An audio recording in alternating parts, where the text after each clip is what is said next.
बहुत समय पहले की बात है, जब धरती पर धर्म था, मर्यादा थी और सरयू नदी के तट पर बसी थी एक अनुपम नगरी, अयोध्या।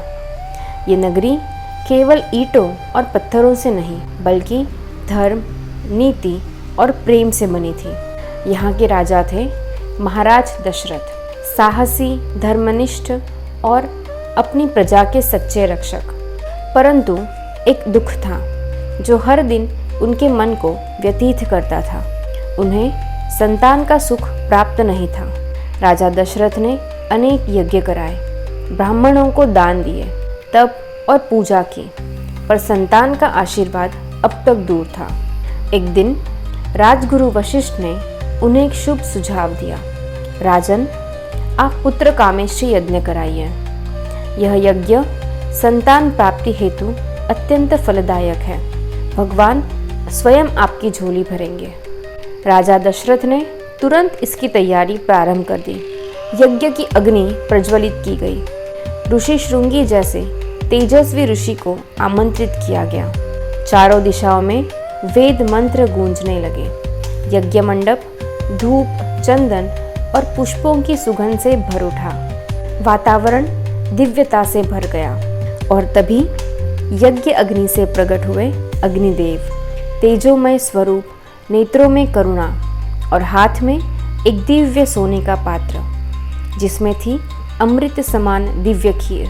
अग्निदेव ने कहा, हे राजन, इस खीर को अपनी रानियों को प्रदान कीजिए। यही खीर आपके भाग्य का द्वार खोलेगी। राजा दशरथ ने अत्यंत श्रद्धा के साथ वह खीर रानी कौशल्या, रानी कैकेयी और रानी सुमित्रा को बांट दी। कुछ ही समय बाद तीनों रानियां गर्भवती हुई।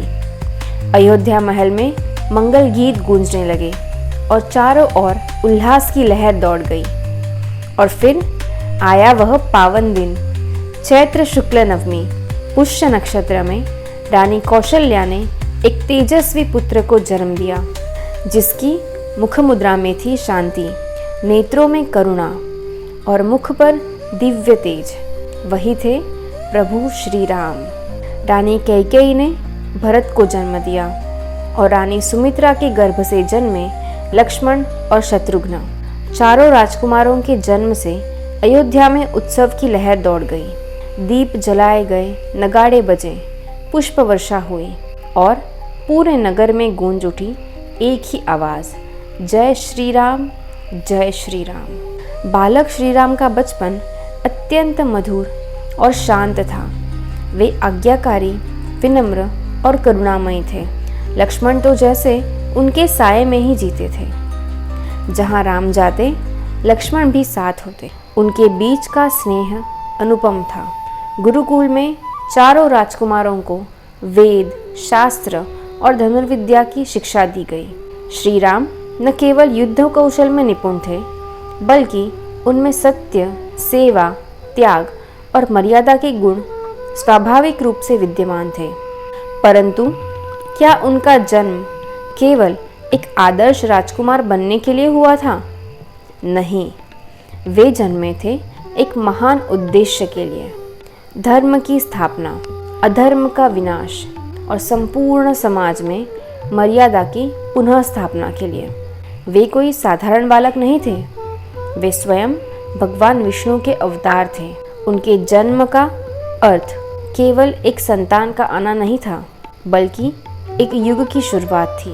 एक ऐसा युग जहां हमें मिलेंगे त्याग, प्रेम, सेवा और धर्म के सबसे सुंदर उदाहरण। और यही से प्रारंभ होती है श्री राम की वह अमर कथा, जो आज भी हर युग, हर दिल में जीवित है। क्या आप तैयार हैं उस अगले अध्याय के लिए, जहां श्री राम का मिलन होगा महर्षि विश्वामित्र से और आरंभ होगी उनकी धर्म यात्रा? मिलते हैं अगली कड़ी में। देखते रहिए धर्म कथाएं। ये केवल कहानियाँ नहीं, ये है हमारे संस्कार। तो कहिए मेरे साथ, जय श्री राम।